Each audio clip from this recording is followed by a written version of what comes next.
This is A Word, a podcast from Slate. I'm your host, Jason Johnson. The team that will lead the second Trump administration is starting to take shape, with the president-elect announcing a swarm of potential cabinet officials. Who are they, and what do the chosen signal about what African Americans should expect in the next 4 years? This will have real implications. This isn't sort of like, oh, like this happens in DC and it's not going to affect me.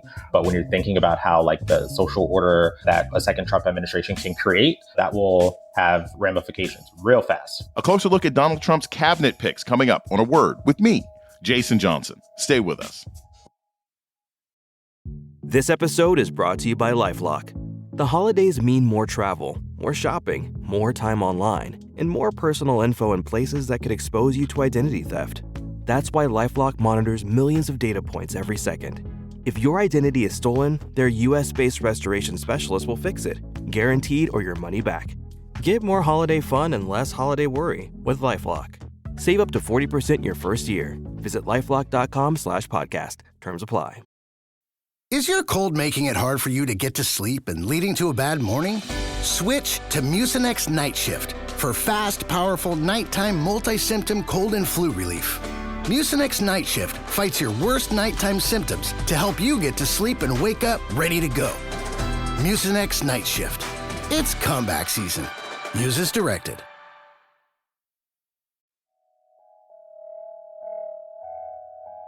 Welcome to A Word, a podcast about race and politics and everything else. I'm your host, Jason Johnson. President-elect Donald Trump is a little over a month away from being back in the White House for a second term. But he's been announcing cabinet picks at a rapid rate, largely white, largely male, and many with histories of open hostility to civil rights, social justice, and Black folk in general. So, who are these people, and how well will they weather the confirmation process, and how could their policies impact African Americans? Joining us to talk about all of this is Brandon Tensley. He reports on politics and policy for Capital B News, and he has been a frequent guest on this podcast. Brandon Tensley, welcome back to A Word. I'm always happy to be back. Thank you. So people have moved away from a lot of news post-election, right? We hear the stories. People are like, I don't want to hear about this clown car. I don't want to hear about this terrible situation. I'm disappointed and I'm upset. And I understand that. And I want to frame today's discussion as important, not because it's more gloom and doom, because people don't want to hear that, but because there are practical issues that are going to be affected by these new cabinet picks. And I've made this clear both on this show and on the air. I don't care about palace intrigue. I'm not going to spend the next 4 years worrying about who argued with Trump, who's in and out of the White House, and who's at Mar-a-Lago. But I do think it matters that we find out who these people are, what their qualifications are, and whether or not they will affect policies that, specifically affect Black folks. So I want to ask this question just first right off the bat. Is there any sort of thread connecting the men and women who thus far have been tapped to be a part of this Trump regime? Because in the past, a lot of times Republicans, you could say, oh, this list of people very clearly came from the Heritage Foundation, or this group of people came from Wall Street, or this group of people, you can see they're connected to this staff person because they all went to the same elite university. What combines, or what's the through line for all of these people in this upcoming administration?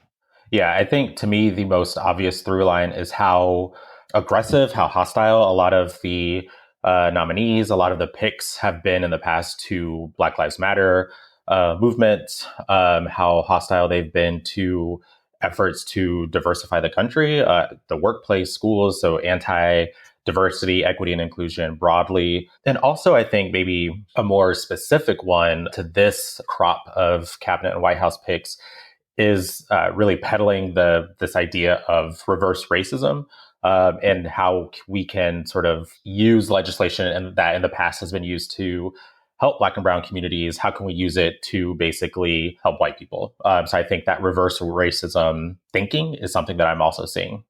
One of the obvious things that I've seen, a lot of other people have seen, is that a good chunk of these people, Hegseth, you could even say this about former AG pick, Matt Gaetz, Dr. Oz, a lot of these people seem to have careers in television, right? That one of their main qualifications is I've seen you either on Fox News or, hawking supplements at some point.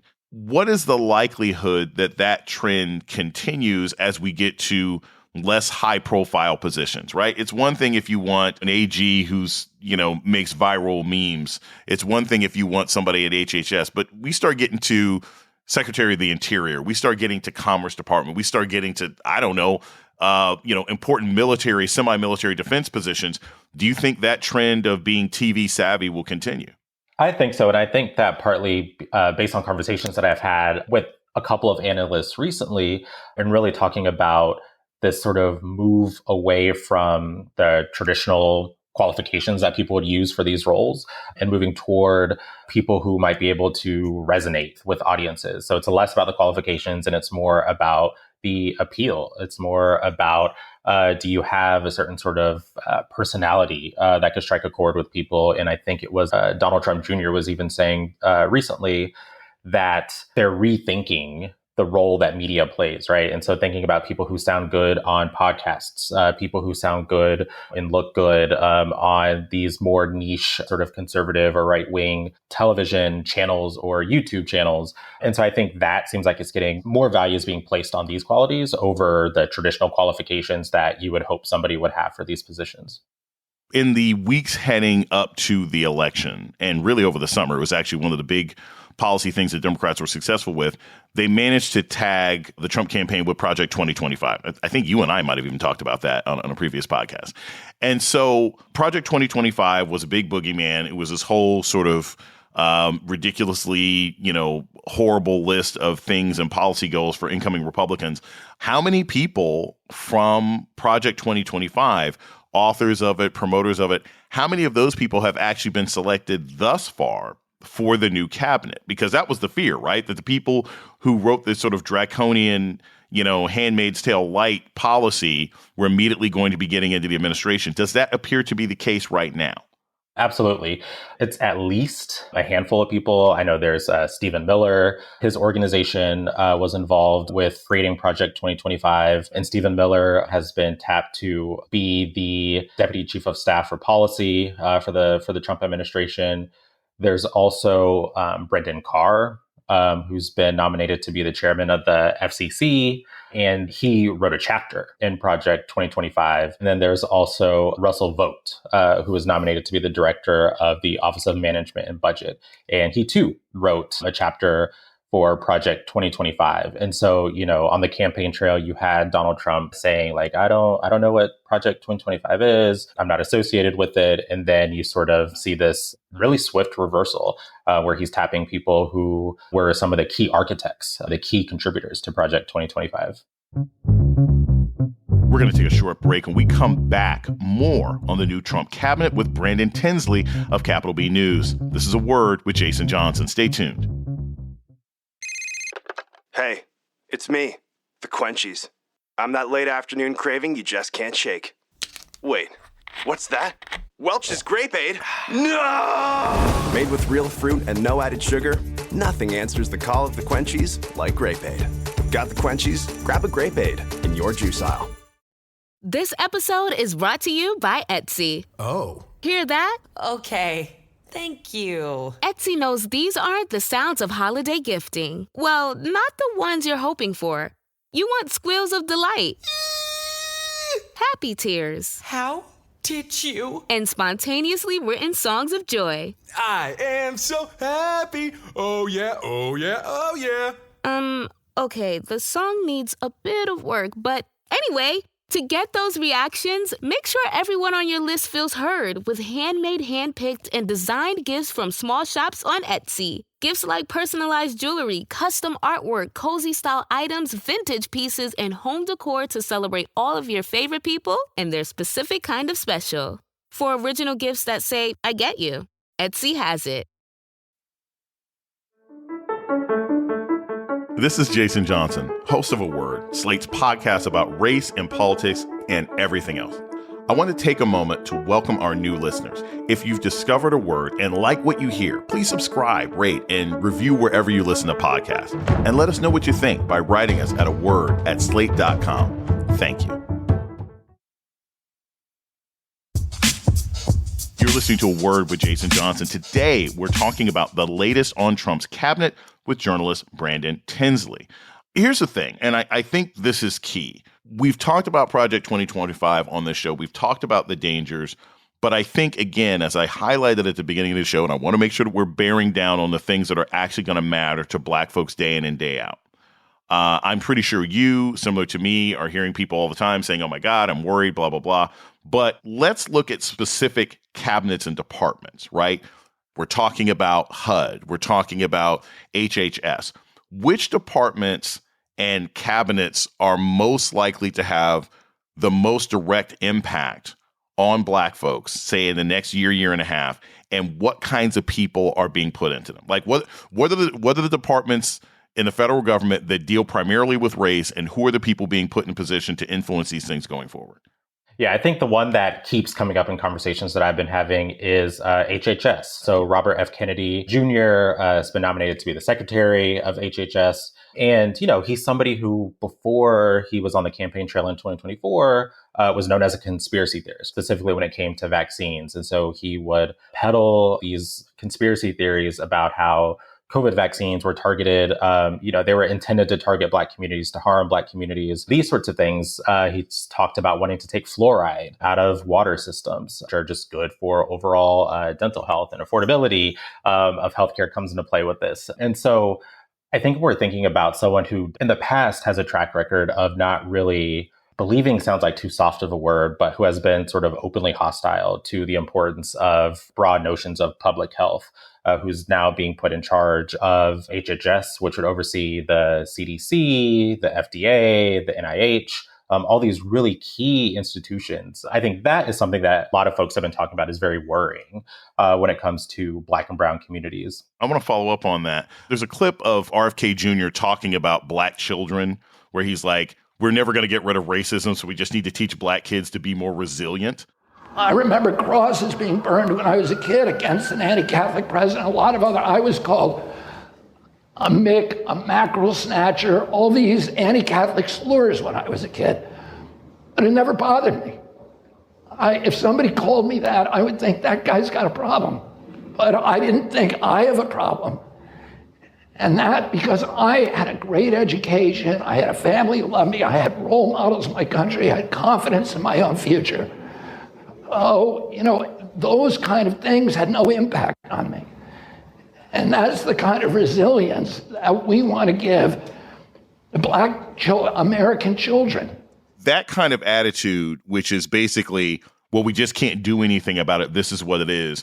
It's particularly concerning when you talk about rural communities, not just in the South, but in different parts of the country where we see Black communities being beset by things that are supposed to be already gone, right? Measles outbreaks and ringworm outbreaks and things like that. Do you think he would be the kind of person or the kind of sort of policy director that would just ignore those things outright? Would he just say, well, Black kids can build up an immunity to them, like herd immunity during COVID? Like, how do you think that would manifest policy-wise out of RFK Jr. if it deals with something that's specifically targeting the Black community?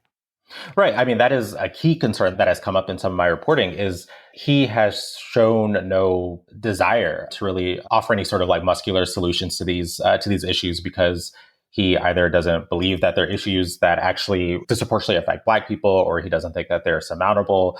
And I think when you couple that track record with the fact that, I'm going to paraphrase, the fact that Donald Trump said that he would let Kennedy go wild on health and dramatically shake things up, I think there's this sort of permission, this sort of license to be able to act how you want to act, as opposed to acting in accordance with what's best for a lot of these poor Black communities across the country who have to deal with the policies that he's in charge of overseeing. One of the other things, and I say this not just as an educator at an HBCU, Morgan State University, but just somebody concerned about education in general, is that throughout Project 2025, throughout most of the presidential campaign, Trump and many of his sort of acolytes talked about destroying the Department of Education. And the current person being tapped to run it is Linda McMahon, who's the wife of the guy who started WWE wrestling or whatever. I don't know. I don't watch wrestling. It's not 1990.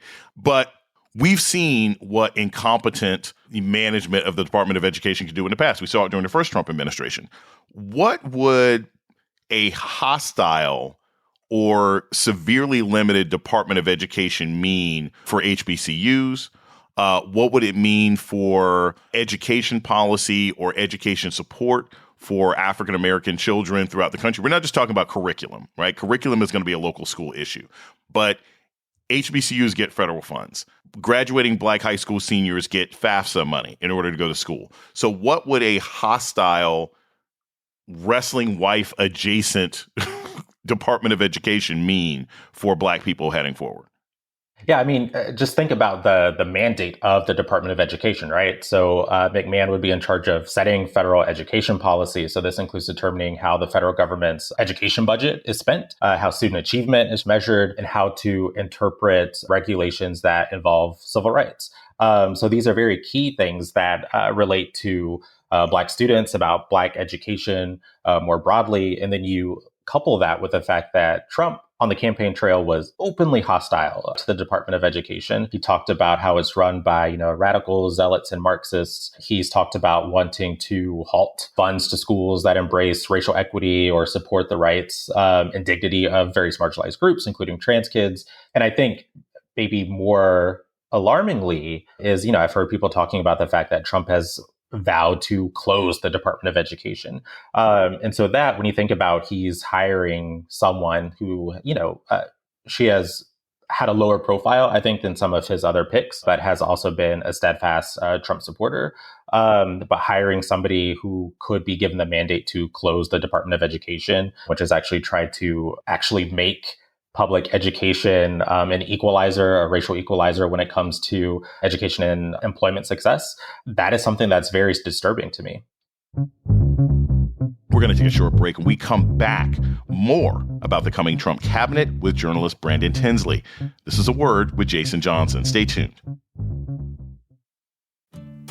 18 years from tonight, Grant Gill will become a comedy legend when he totally kills it at his improv class's graduation performance. Knees will be slapped. Hilarity will ensue. That's why he's already keeping himself in shape and razor sharp today with wellness tips and tools from AARP to help make sure his health lives as long as he does. Because the younger you are, the more you need AARP. Learn more at aarp.org/healthyliving.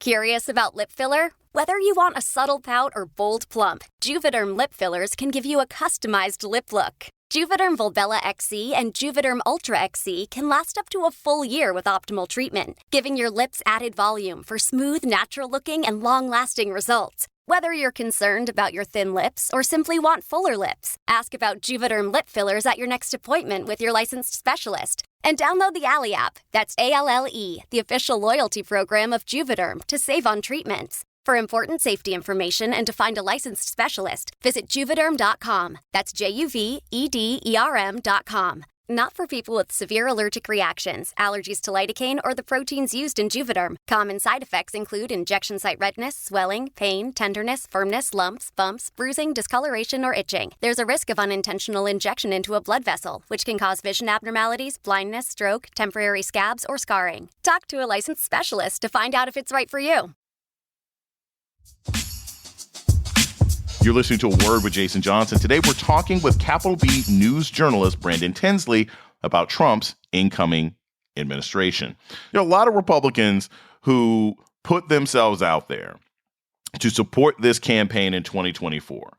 You've got Tim Scott, who seemed to find true love just in time to make himself available as a nominee, and that never quite worked out. You have Byron Donalds, right, from Florida. There were a lot of people who sort of put themselves out there. And as of right now, none of them seem to have gotten any positions in this administration. My question is, do you think any of these folks were ever in consideration for these positions? Do you think that any of them did their campaigning with the thought that that would be their reward? Or were they naive enough to think that loyalty to Trump would allow them to get a promotion that was never coming?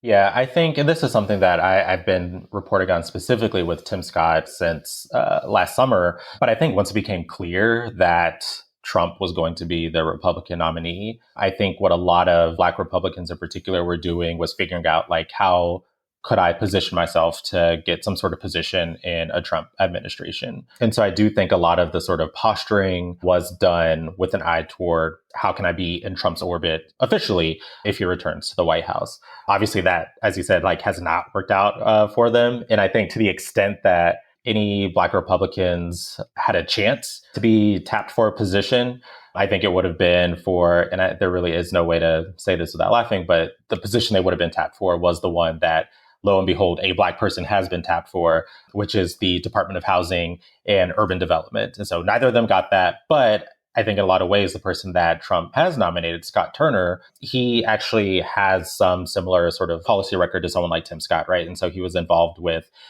looking at opportunity zones, which were supposed to be these investments in high unemployment, Black areas that actually have like super mixed results. But this is something that Tim Scott has also really played up in his own time in political office. And so to me, when I saw that Turner had been nominated for that position, I thought like the extent that it was possible for anyone to get nominated, for a Black Republican to get nominated for a position, that was the position.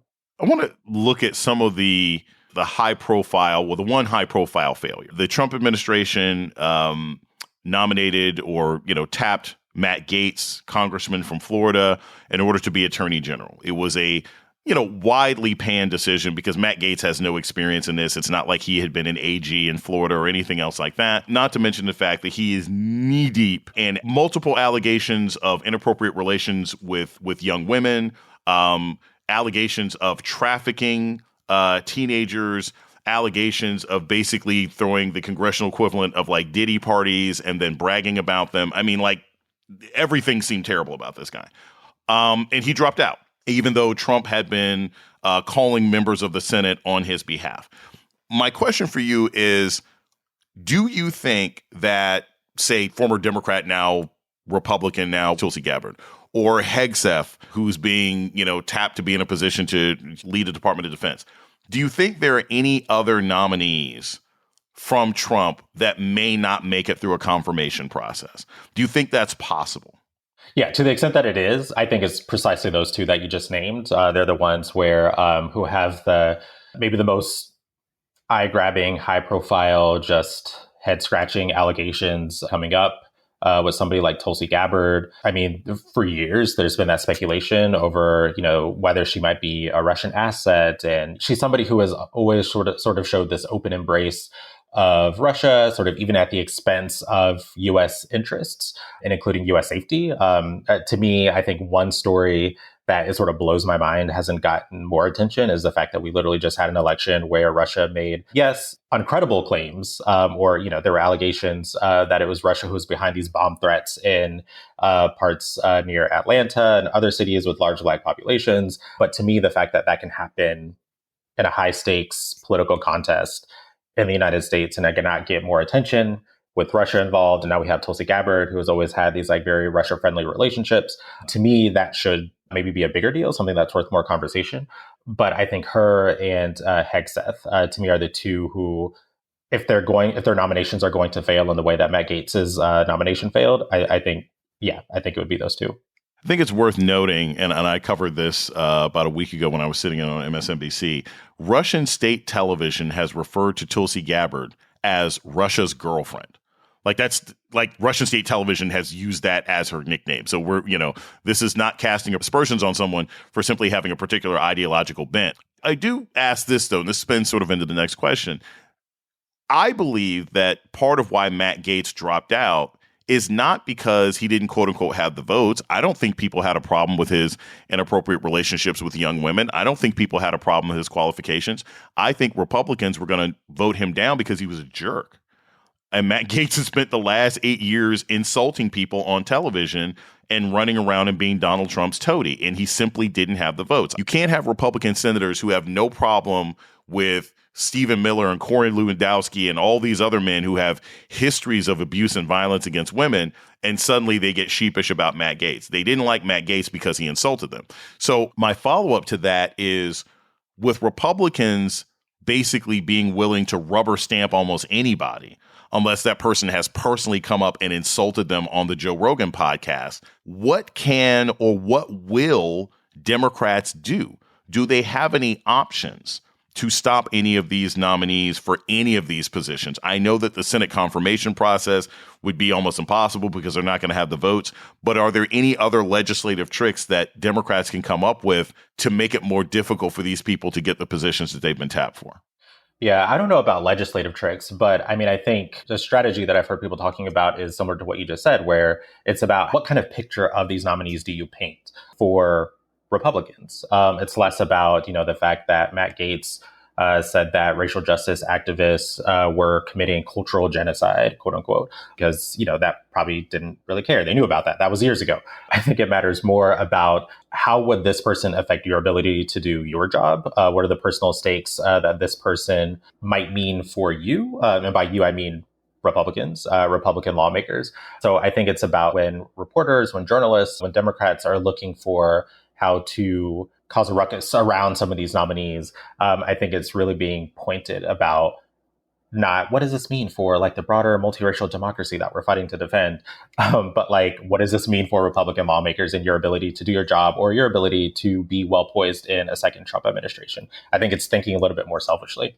So usually, I always like to end the show on some positive note or some way that people can be active and involved when it's not necessarily much you can do. This is the end result of the election. Elections have consequences. I'm pretty much assuming 99% of the people who listen to this program actually voted and voted the right way. But my question for you is more about sort of the work that you do and the significance of this particular story about cabinet selections. What do you say to the large number of Americans right now who have tuned out? What do you say to the large number of Americans who are like, I'm not watching the news anymore. I'm staying offline. I mean, I have friends in journalism who are like, look, I'm doing my assignments and then I'm not paying attention to anything else. Large numbers of people just don't want to hear it anymore. They're so upset. They're so distressed. They don't want to know about cabinet picks. They don't want to know what this new terrible person's policy is. What do you tell those people? What do you tell them to keep them engaged, to make them realize, I know you're sad, but this stuff still matters? What's the message to them? Yeah, I think it's finding really clear and sometimes creative ways to let people know why these things matter. And I think one benefit that we might have at a place like Capital B is that, we are an independent news organization. We're not a CNN, we're not an MSNBC, but we're really focused on what these issues, what these cabinet and White House picks mean for Black communities. And I think when you can sort of like cut through a lot of the noise that comes with this flood of announcements in recent days and weeks, I think you can get more straight to the point about like, oh, Black communities should care about this because, this person would have to carry out what Donald Trump has been saying about needing to cut food stamps or cut free lunches at schools, but finding those really concrete, tangible ways to let people know, like, this will have real implications. This isn't sort of like, oh, like this happens in DC, this happens in Washington, it's not going to affect me. But when you're thinking about how like the social order that a second Trump administration can create, that will have ramifications real fast for Black people. And I think that's what we're really trying to focus on is the stakes of this moment. Brandon Tensley is a reporter for Capital B News. Thank you so much for joining us again on A Word. Thank you for having me. And that's A Word for this week. The show's email is aword@slate.com. This episode was produced by Kristie Taiwo-Makanjuola. Alicia Montgomery is the vice president of audio at Slate. Our theme music was produced by Don Will. I'm Jason Johnson. Tune in next week for A Word.